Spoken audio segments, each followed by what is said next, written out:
तो एग्रीकल्चर के सबसे पहले सेलिएंट फीचर्स के बारे में हम पढ़ते हैं, ठीक है। कुछ कुछ सेलिएंट फीचर्स हैं वो अब हम फटाफट देखेंगे। तो सबसे पहले तो है सब्सिस्टेंस एग्रीकल्चर। तो सब्सिस्टेंस एग्रीकल्चर के कुछ फैक्ट देख लेते हैं। कितने स्मॉल एंड मार्जिनल फार्मर्स हैं। स्मॉल फार्मर्स वो जिनका 1 हेक्टेयर से लैंड कम है, मार्जिनल वो जिनकी 2 हेक्टेयर से लैंड कम है। तो 1 हेक्टेयर से जिनकी कम लैंड है उनकी एवरेज लैंड कितनी है, 0.38 हेक्टेयर। और जिनकी 1 से 2 के बीच में है, मतलब जिनकी 2 से कम है स्मॉल फार्मर्स, उनकी 1.4, एवरेज साइज 1.4 हेक्टेयर है, ठीक है। तो ऐसे याद रखो, 0.4 1.4, 0.38 का 0.4 बना लो ना। तो 0.4 हेक्टेयर 1.4 हेक्टेयर, तो अब हम ये याद हो गई। अब जो अप्रॉक्सीमेटली साढ़े साढ़े 12 करोड़ किसान हैं ऐसे जो स्मॉल एंड मार्जिनल है, उसमें से 10 करोड़ स्मॉल है और मार्जिनल है, और 2.5 करोड़ उनमें से कितने हैं, स्मॉल है। मतलब स्मॉल से 4 गुना ज़्यादा लगभग अपना मार्जिनल फार्मर्स है, ठीक है। तो उसमें क्या है, 68.5% अपना जो किसान है स्मॉल एंड मार्जिनल में, वो 68.4% किसान मार्जिनल है, फिर 17.5% किसान स्मॉल है। तो लगभग 86% ऑफ द जो फार्मर्स है ना, वो स्मॉल एंड मार्जिनल फार्मर्स है। अब तो प्रेशर, पॉपुलेशन प्रेशर तो दिख ही रहा है। परसेंटेज 2011 के सेंसस के अकॉर्डिंग जो एग्री वर्कर्स है ना, वो टोटल वर्कफोर्स का 54.6%, लगभग इसे 55% ही कह लो। मतलब 55% से भी 5%, मतलब 50% से भी 5% ज़्यादा, तो 55%। और जो एग्री लेबरर्स है वो लगभग 14.5 करोड़ है, और उसका 80% लगभग तो वो कल्टीवेटर्स हैं, ठीक है। एग्रीकल्चरल लेबरर्स और कल्टीवेटर्स हमने देख लिया कि बहुत सारे लोग हैं। लगभग ये कितने, एग्रीकल्चरल लेबरर्स 14.5 करोड़, और ये 11.88 करोड़। 14.5 और इसे 12 ही लिख लो, 14.5 12, ठीक है। 26.5 का हो गए ना लगभग। तो इतनी 55% लगभग ये पॉपुलेशन का पार्ट है। अब जो फूड क्रॉप डोमिनेंस उसमें क्या है, देखो सबसे पहले तो यही है, एग्रीकल्चर किस तरीके का सब्सिस्टेंस। अब उसमें उगाया जा कौन सी जा रही है, फूड क्रॉप्स। किस तरीके से एग्रीकल्चर हो रहा है, मिक्स्ड क्रॉपिंग के तरीके से एग्रीकल्चर हो रहा है, उसमें उगाई फूड क्रॉप जा रही है। उन फूड क्रॉप पे पॉपुलेशन का प्रेशर बहुत है, और वहाँ पे जो काम कर रहे हैं, ठीक है, बहुत सारे लोग काम कर रहे हैं, ठीक है, डिस्गाइज्ड अनएम्प्लॉयमेंट बहुत है, ठीक है। तो हमें पता लग गया, एक तो सब्सिस्टेंस एग्रीकल्चर है। सब्सिस्टेंस एग्रीकल्चर में फूड क्रॉप्स उगाई जा रही है मिक्स्ड क्रॉपिंग के तरीके से, और उस पॉपुलेशन बहुत सारी काम कर रही है उस पर। और एनिमल्स, ड्राउट भी, बहुत सारे एनिमल्स भी काम कर रहे हैं। पानी के लिए वो डिपेंडेंट है मॉनसून पे, ठीक है। और उसमें फूड क्रॉप की जगह फॉडर जो है वो इनसिग्निफिकेंट प्लेस है। फूड क्रॉप ही फूड क्रॉप उगा रहे हैं, फॉडर नहीं उगा रहे। तो रेनफॉल मॉनसून पे डिपेंडेंट है रेनफॉल के लिए, और सीजनल पैटर्न्स है, ठीक है। तो ये अब हमें याद हो गए। अब तो परसेंट फूड क्रॉप प्रीडोमिनेंस है हमारी इसमें। फूड क्रॉप में कौन कौन सी आ जाती है, राइस, व्हीट, मेज, मिलेट्स में ज्वार, बाजरा, रागी, ठीक है। और अपना ऑयल सीड्स वगैरह भी फूड क्रॉप में, सोयाबीन वगैरह जैसे है, तो ये सब भी आ जाती है ना। तो अब इसमें क्या है, agriculture form backbone of Indian economy and food crop form the backbone of Indian agriculture. तो पेपर में ये लाइन लिख सकते हैं, agriculture form backbone of Indian economy and food crop form backbone of Indian agriculture. ये line बड़ी important है। अब अगला है जो 2020-21 की फूड ग्रेन प्रोडक्शन कितनी है, तो वो लगभग 308, 308। ये 308 का फिगर तो याद रखना ही पड़ेगा कैसे ना कैसे। इसमें राबी और खारिफ की 149 है, खारिफ की, और के लिखा है ना यहाँ पे, और 159 है राबी की। 149 159 और 308 किसी के ऑप्शनल के नंबर से लग रहे हैं, ठीक है। 149 159 और 308, तो 308 मिलियन टन उसकी फूड ग्रेन प्रोडक्शन है। Of total cropped area, total cropped area कितना है, 197 मिलियन हेक्टेयर है एरिया अंडर फूड ग्रेन, ठीक है। टोटल फूड ग्रेन जो है, total cropped area 197 million hectare है, उसमें एरिया अंडर फूड ग्रेन क्या है, 129। देखो 149 million ton, 159 million ton, 159 million ton, 129 million hectare, ये याद हो गया, 149, 159, 129, ठीक है, 197। तो 129 क्या है, फूड ग्रेन के अंदर एरिया है, जो लगभग 65.5% जो हमारा टोटल क्रॉप्ड एरिया ना, उसका फूड ग्रेन को समर्पित है, 65.5%। और लगभग 54.5% जो है पॉपुलेशन इसमें है, ठीक है। ये सारे फैक्टर नंबर्स तो हमें याद ही हो गए थे। अब इसमें agriculture form backbone of Indian economy and food grain form backbone of Indian agriculture. अब more than 85% of the net sown जो एरिया है ना अंडर फूड ग्रेन, हमने देखा 65.5% of the total cropped area under food grain, और 85% of the net sown area under food grain. तो ये 65.5 और 85 नंबर्स याद रखने हैं, ठीक है। यहाँ पे हमने 68.5 हमने ये भी देखा था, मार्जिनल फार्मर 68.5 है, और दूसरे 687, ठीक है, 687, 68.5, 17.5, 54.6, 308, 149, 159, 129 मिलियन हेक्टेयर, और 129 डिवाइडेड बाय 197 मिलियन हेक्टेयर कितना था, 65.5%। 85% वो टोटल 65.5% टोटल क्रॉप्ड एरिया का, और नेट सोन एरिया का 85% फूड ग्रेन के अंदर है जो है। अब मिक्स्ड क्रॉपिंग का देख लेते हैं, जैसे कि खारिफ में क्या, वीट, मेज, मेज, मेज मतलब भुट्टा, कॉर्न, ठीक है, मिलेट्स, पल्सेस और मेज खारिफ सीजन में। मिलेट, मेज एंड पल्सेस ये उगाए जा रहे हैं। 4 से 5 crop grown simultaneously on the same field. Rabi season में क्या उगा रहे हैं हम वहीं wheat, gram, barley, wheat, barley, gram, masoor, rapeseed, rapeseed, mustard, safflower. Wheat, barley, gram, masoor, rapeseed, mustard, safflower, wheat, barley, gram. तो ये सारी 6 के 6 क्रॉप्स पे अपना एमएसपी मिलती है ना। राबी क्रॉप पे कौन कौन सी, wheat, barley, gram, masoor, rapeseed, mustard, सेफ्लार, ठीक है। 4 है या 5 है जो भी है। तो 4 से 5 crop grown simultaneously on the अपना सेम फील्ड। अब जो खारिफ क्या है, मिलेट, मेज, पल्सेस खारिफ सीजन में हमने देखा था, जो percentage of the net sown area है ना with respect to total India का जो रिपोर्टेड एरिया है वो काफ़ी ज़्यादा है। तो हमने देखा नेट सोन एरिया 140 MHA है, और हमने देखा था 308 मिलियन टन फूड ग्रेन का प्रोडक्शन है, और 308 मिलियन हेक्टेयर हमारा रिपोर्टिंग एरिया है। तो ये याद हो गया, 308 million hectare, 308 million ton food grain production. तो जो हमारा नेट सोन एरिया है ना वो 45.5% है हमारा जो रिपोर्टेड एरिया इंडिया का। तो ये बहुत ही बड़ी वैल्यू है, मतलब इंडिया में क्या एक्सटेंसिव एग्रीकल्चर फॉलो हो रहा है, क्योंकि हमारा नेट सोन एरिया 45.5% है इंडिया के रिपोर्टेड एरिया के। यही चाइना में केवल 12% है। चाइना एरिया भी तो बहुत बड़ा है ना, और उनमें से बहुत सारा एरिया जो है जो वेस्ट का है वो उपजाऊ भी नहीं है, ठीक है, वेस्ट लैंड्स बहुत ज़्यादा है। तो चाइना में ये 12% है, जापान में ये ज़्यादा हो भी नहीं सकता, फिर भी 15% है, और यूएसए में ये 16% है। 12, 15, 16 और 45.5, 45.5, काफ़ी बड़ी वैल्यू है। That is this percentage is very less in some countries, in some other countries जो extensive agriculture, more intensive agriculture कर रही है ना, उनमें है ये। हमने देखा था इंडिया में एनिमल्स की इंपॉर्टेंस बहुत ज़्यादा है। एनिमल्स की इंपॉर्टेंट होते हुए भी हमारे यहाँ फॉडर क्रॉप की इंपॉर्टेंस नहीं है इतनी उगाने में।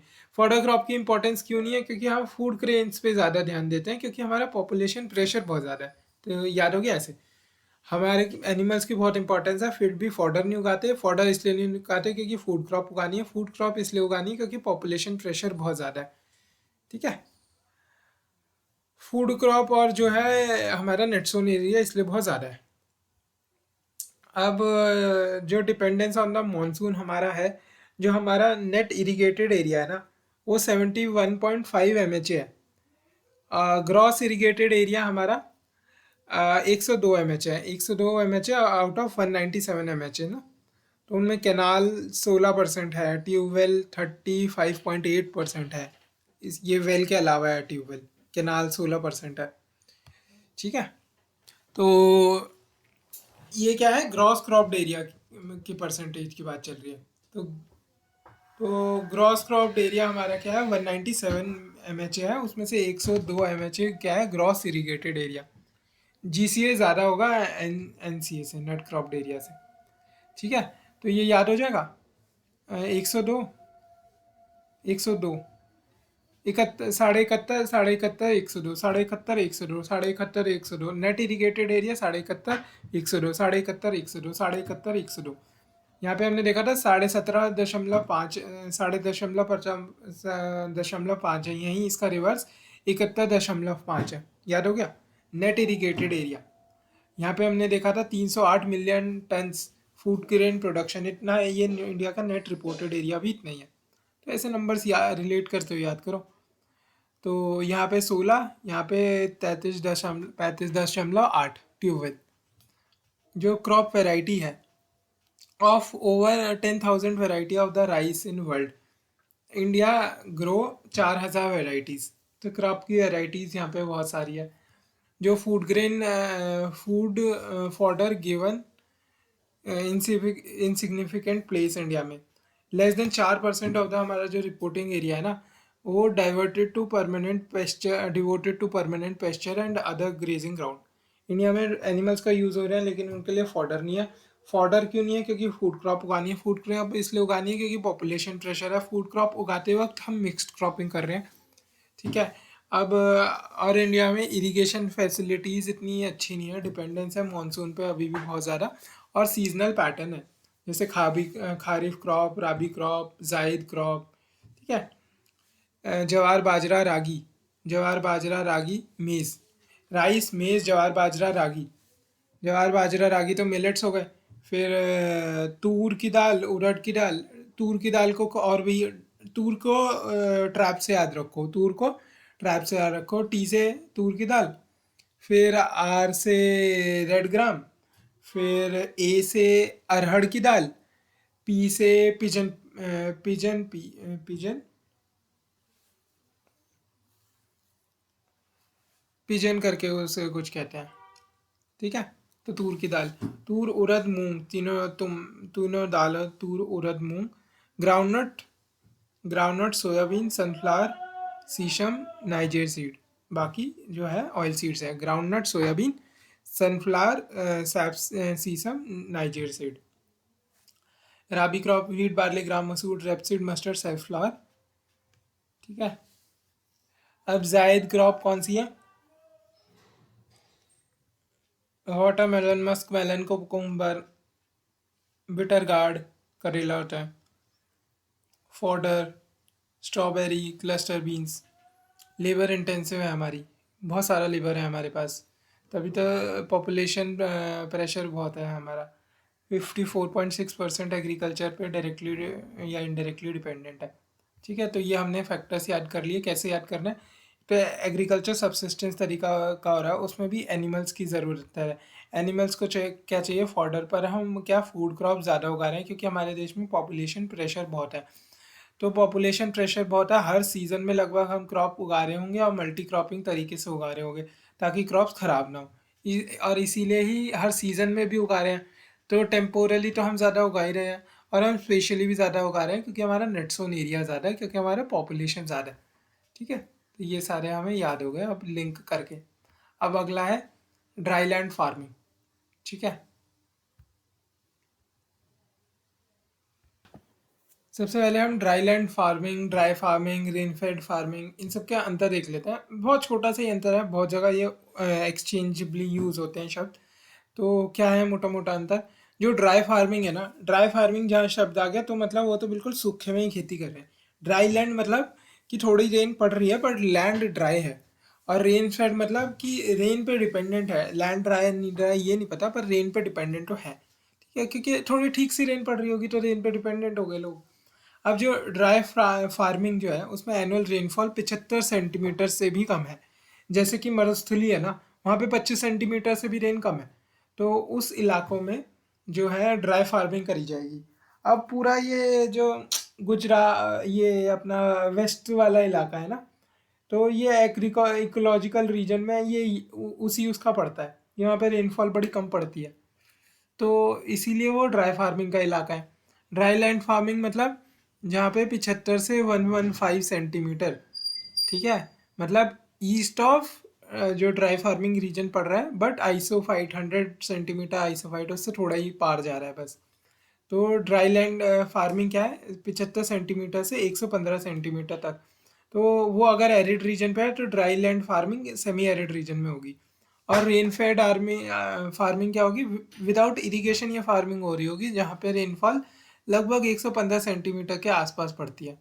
Humid and sub humid region जो होगा ना, वहाँ पे ये होगी। मतलब dry farming is in arid, अब सेमी एरिड में dry land farming, then rain fed में ह्यूमिड से सब ह्यूमिड रीजन में रेन फेड एग्रीकल्चर, ठीक है। इन दीज रीजन जो irrigation facilities are absent and even protective और life saving irrigation not feasible, ठीक है।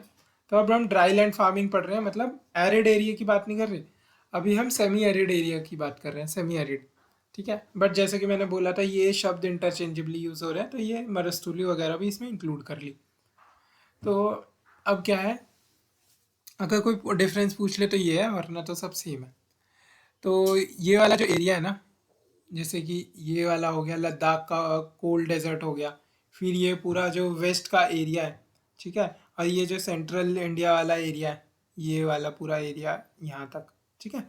यहाँ पे Deccan plateau dry arid region है, Deccan plateau dry arid region, ये पूरा वेस्टर्न घाट घाट की शेडो में जो एरिया पड़ रहा है ना, वो पूरा ही ड्राई उसमें आया, ड्राई लैंड फार्मिंग में आता है। यहाँ पे हम रागी क्रॉप्स बहुत उगाते हैं, यहाँ हम ग्राउंडनट बहुत उगाते हैं, यहाँ हम ज्वार बहुत उगाते हैं, पल्सेस हम पूरे में ही उगा रहे होते हैं। महाराष्ट्र में हम सोयाबीन बहुत उगा रहे होते हैं, ठीक है, ओनियन बहुत उगा रहे होते हैं महाराष्ट्र में हम। अब साउथ में आ जाए तो साउथ में भी ऐसी रागी वगैरह बहुत उगा रहे होते हैं, ठीक है। यहाँ जो नियर सी एरियाज है वहाँ पे राइस कल्टीवेशन भी है।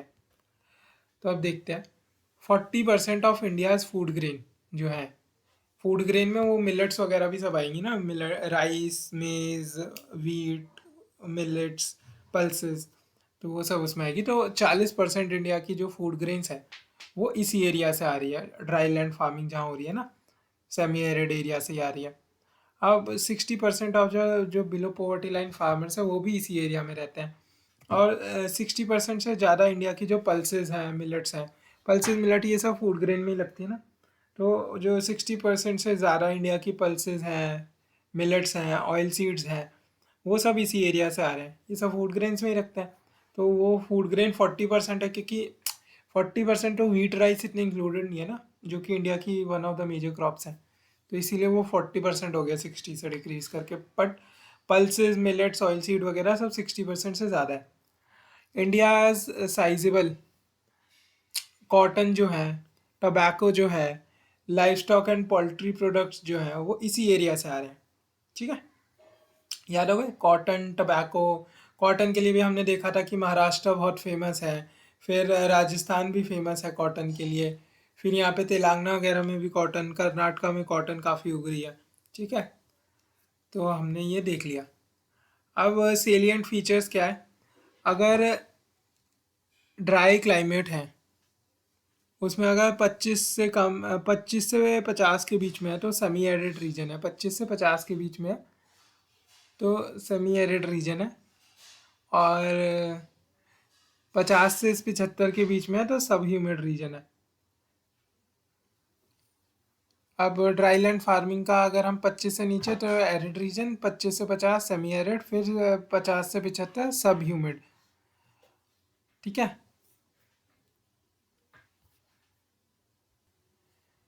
यहाँ पे लैक ऑफ इरिगेशन है और सबसिस्टेंस फार्मिंग हो रही है। सेमी एरिड रीजन में जो है deficiency in humidity through out year मिलेगी, सब ह्यूमिड रीजन में 8 मंथ के लिए डेफिशिएंसी मिलेगी, 8 month through out the year, ठीक है। अब हम आगे बढ़ते हैं, distribution of the dry zone farming हम देख लेते हैं। ये वाले एरिया के बस नाम लिखे हैं। एक तो लद्दाख का जो रीजन है, ठीक है, इसीलिए लद्दाख में तुम्हें 100% इरीगेशन मिलेगी, जो भी वहाँ पे एग्रीकल्चर हो रहा है वहाँ पे इरीगेशन की मदद से ही हो रहा है।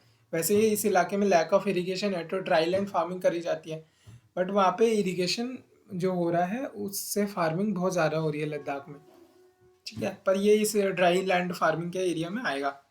अब जो होल ऑफ पंजाब, हरियाणा, राजस्थान, ये वाला इलाका है, देखो इनमें दो इरिगेशन फैसिलिटीज तो है ही, पंजाब, राजस्थान, हरियाणा। राजस्थान की भी वो जो 7 डिस्ट्रिक्ट है इंदिरा गांधी कैनाल वाली, कौन सी 7 डिस्ट्रिक्ट है? हनुमान और गंगा, ठीक है, तो श्री गंगानगर, हनुमानगढ़, और हनुमान जी ने गंगा छुई तो चूरू, ठीक है, तो ये 3 आपको नाम याद हो गए। और फिर जेबी, बीजे बीजे करना है। और बीजे में क्या है? बीकानेर, बाड़मेर और जोधपुर, जैसलमेर। ये 7 डिस्ट्रिक्ट हमने बताई ना, कौन कौन सी? श्री गंगानगर, अपना हनुमानगढ़, चूरू, बीजे बीजे। तो ये 7 डिस्ट्रिक्ट हो गई हमारी जिसमें इंदिरा गांधी कैनाल पास हो रहा है। तो राजस्थान में भी थोड़ी इरिगेशन तो पहुंच ही रही है। तो whole of Punjab, Rajasthan, Haryana, large part of Gujarat, ठीक है, वेस्टर्न पार्ट, जो वेस्टर्न पार्ट है मध्य प्रदेश का, यूपी का, उसमें भी ड्राई जोन एग्रीकल्चर हो रहा है, ठीक है। ये मराठवाड़ा, मराठवाड़ा और ये जो रीजन है ना, विदर्भा का रीजन, मराठवाड़ा और विदर्भा का रीजन, इसमें भी हो रहा है ड्राई जोन एग्रीकल्चर। अब प्लेट्यू रीजन जो है ईस्टर्न कर्नाटका का और Telangana, plateau region eastern Karnataka का और तेलंगाना, वहाँ पे भी हो रहा है।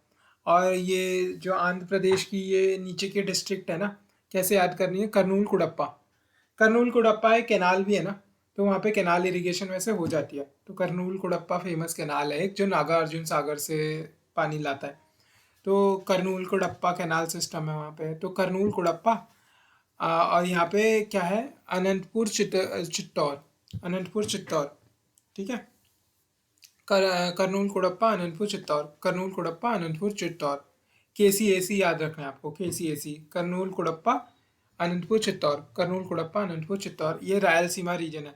तो हमने देखा विदर्भा रीजन, VMR, ठीक है, मतलब Vidarbha region, Marathwada region, Rayalaseema region. Large parts of Tamil Nadu except coastal regions north of Ramanathapuram. अब ये हमें याद हो गए। अब मेथड्स क्या है ड्राई फार्मिंग के? एक तो repeated ploughing of the soil करते रहना, ठीक है, क्योंकि भाई ड्राई सॉइल डेसिकेशन, मतलब सॉइल का मॉइस्चर ख़त्म हो जाना वाली चीज़ें होती हैं, तो सॉइल डेसिकेशन हो जाता है। तो रिपीटेड प्लोइंग करते रहो जो फील्ड है ना उसकी, और कि स्कॉर्च ना हो जाए जो ऊपर की सॉइल है ना, क्योंकि बहुत हीट है, तो सॉइल स्कॉर्च ना हो जाए, इसीलिए भी रिपीटेड प्लोइंग करते रहो। अब जो है फेलोइंग ऑफ द लैंड, लैंड को खाली छोड़ देना ताकि सॉइल फर्टिलिटी की रिक्यूपरेशन हो, ठीक है। तो फेलोइंग ऑफ द फेलोइंग, खाली छोड़ देना या फिर बार बार रिपीटेड प्लोइंग करते रहना। फिर अगला है pulverisation of the soil, easy flow of water in soil, plant roots get easily get plant roots grow easily। Pulverisation of the soil मतलब वो सॉइल को वही खोदना ना, तो उसे पुल्वराइजेशन ऑफ द सॉइल कहते हैं। तो हमने देखा fallowing, fallowing, ploughing, ploughing, fallowing, pulverization, ploughing, fallowing, ploughing, fallowing, fallowing, fallowing, ploughing, fallowing, pulverization, flowing, ploughing, fallowing, pulverization, flowing, ploughing, fallowing, pulverization, flowing, ploughing, fallowing, pulverization. Hoeing, weeding, pruning, hoeing हो करना, weeding, pruning, ये सब करना ना, तो मतलब trees को shape में मेंटेन करके रखना। अलाउज टू एंटर सॉइल, ठीक है। फिर अगला है मल्चिंग करके रखना ताकि उसका मॉइस्चर ना उगड़े उगड़े उड़े। सॉइल डेसिकेशन, देखो सॉइल डेसिकेशन ना हो इसलिए बार बार उसे रिपीटेड प्लो करते रहना। और मल्चिंग, उस पर मल्चिस बिछा देना। पुल्वराइजेशन ऑफ द सॉइल करना, PPF होता है ना, तो PPF से याद रखो, ploughing, pulverization, ploughing, pulver, PPF, mulching, ploughing, pulverization, fallowing, mulching, allied activities, easy flow of the water in soil, plant roots grow easily। अब अगला है प्रॉब्लम्स और उनकी डेवलपमेंट स्ट्रैटेजीज क्या होंगी, ये सब। रेनफॉल के लिए हमने वो कुछ शब्द याद करे थे। इराटिक, इराटिक अनरिलायबल रेनफॉल है यहाँ पे। एक वो लाइन आती है, it never rains in India, it pours in India, it always pours in India वाली लाइन हम लिख सकते हैं। ठीक है।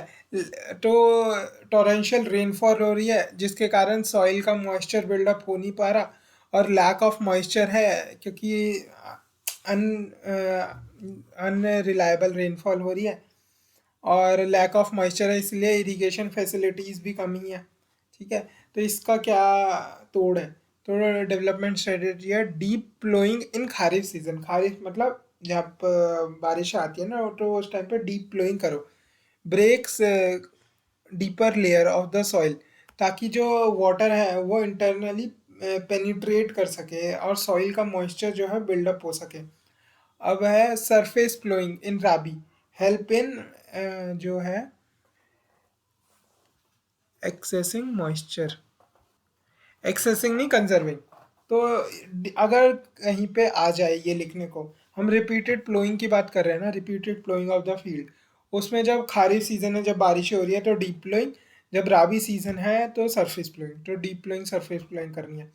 सॉइल इरोजन पर्टिकुलरली बाय जो विंड हो रहा है उसको रोकने के लिए क्या करना है?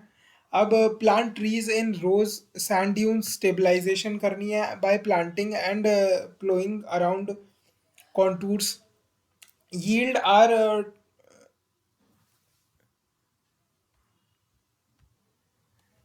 यील्ड आर लो, और जो क्रॉप्स की है वो पेस्ट एंड डिजीजेज उसमें लग जाती हैं। ठीक है। यूजिंग, जैसे कॉटन में है ना, कॉटन में एक डिजीज़ है cotton leaf curl disease, cotton की जो लीव्स हैं वो कर्ल हो जाती हैं, कॉटन लीफ कर्ल डिजीज़ बहुत फैल रही है। ठीक है। अब हमने देखा पेस्ट वगैरह, पेस्टिसाइड पॉइजनिंग हो जाती है क्योंकि पेस्ट ख़त्म करने हैं, बॉल वॉर्म्स वगैरह कॉटन में हो जाते थे, तो इसलिए पेस्टिसाइड्स डालते हैं इंडिया में। इंडिया में लगभग 62,000 मिलीटन 62,000 टन्स लगभग पेस्टिसाइड इंडिया में डाल दिया जाता है। महाराष्ट्र और यूपी सबसे ज़्यादा पेस्टिसाइड डाल रहे होते हैं इंडिया में। ठीक है। तो ये वाली दिक्कतें हो जाती है जिसके कारण कारण यील्ड लॉस होता है, तो इसीलिए क्या, पेस्टिसाइड यूज़ करने हैं, वीडिसाइड यूज़ करने हैं। पेस्टिसाइड्स भी बेस्ट चीज़ तब है जब हम इंटीग्रेटेड पेस्टिसाइड मैंने इंटीग्रेटेड फर्टिलाइज़र मैनेजमेंट वगैरह करें, इंटीग्रेटेड पेस्ट मैनेजमेंट करें, तो सबसे ज़्यादा फ़ायदा तो तब होता है। या यूज़ ऑफ द मैन्योर्स करे, if poor use biological ones, if poor use biological ones. अब जो ड्रॉट रेजिस्टेंस क्रॉप है, जैसे कि वीट हो गया, ठीक है, क्योंकि वीट को इतना पानी चाहिए ही नहीं होता, वीट हो गया, मेज़ हो गया, बार्ले हो गया। ठीक है। वीट, बार्ले, ग्राम, मसूर। तो वीट, बार्ले, तो ये सब उसी सीज़न में उग रही होती हैं, अपना राबी सीज़न में उग रही होती है। तो wheat, barley, gram, masoor, rapeseed, mustard, सेफ्लार, ऐसे कहते हैं ना। तो वीट, बार्ले और मस्टर्ड ये तीनों तो अपना राबी क्रॉप ही हैं, तो इन्हें इतना पानी चाहिए नहीं, तो ड्रॉट रेजिस्टेंस क्रॉप है ये। तो ये उगा सकते हैं, वीट, बार्ले, मस्टर्ड, और पल्सेस भी उगा सकते हैं, पल्सेस को भी इतना वाटर नहीं चाहिए। और मेज़ भी उगा सकते हैं, भुट्टा भी उगाया जा सकता है, कॉर्न भी उगाया जा सकता है। अब proper aerial distribution of the crops, ये भी बड़ा ज़रूरी हो जाता है। जैसे कि जो राइस है वो कैचमेंट ऑफ द टैंक में उगाया जाए ना, तो सबसे बढ़िया।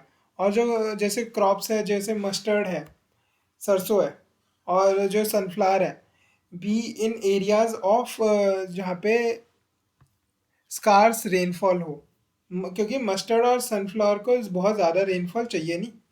अब एलिवेशन क्या है, ये alternation land use, alternate land use planning. ठीक है। जैसे कि एग्रो फॉरेस्ट्री हो गया, सोशल फॉरेस्ट्री हो गया, ग्रेजिंग फील्ड्स हो गया। ठीक है। तो ये वाली प्रैक्टिसेस यूज़ कर सकते हैं। देख लेते हैं फिर से हम। देखो, रिपीटेड प्लोइंग हमें करती रहनी है, पीपीएफ हमने देखा था, प्लोइंग, रिपीटेड प्लोइंग, पुल्वराइजेशन, फेलोइंग, और होइंग, वीडिंग, प्रूनिंग, ये सब करनी है हमें, मल्चिंग करनी है। अब जो रिपीटेड प्लोइंग कर रहे हैं उसमें हमें डीप प्लोइंग करनी है, शैलो प्लोइंग करनी है। अब जो सॉइल इरोजन होगा तो हमें जो सैंड ड्यून स्टेबलाइजेशन करनी है, प्लांटिंग ट्रीज इन रोज वगैरह ये सब करना है। अब पेस्टिसाइड, वीडिसाइड का यूज़, मैन्योर्स वगैरह का यूज़ हमें करना है। ड्रॉट रेजिस्टेंस क्रॉप हमें जो क्रॉप उगाओ वो ड्रॉट रेजिस्टेंट उगाओ कि वो ज़्यादा पानी ना मांगे। अगर पेस्ट वेस्ट लगे तो उनमें पेस्टिसाइड और फर्टिलाइज़र, मैन्योर्स वगैरह डालो ताकि वो अच्छे से उगे। ठीक है।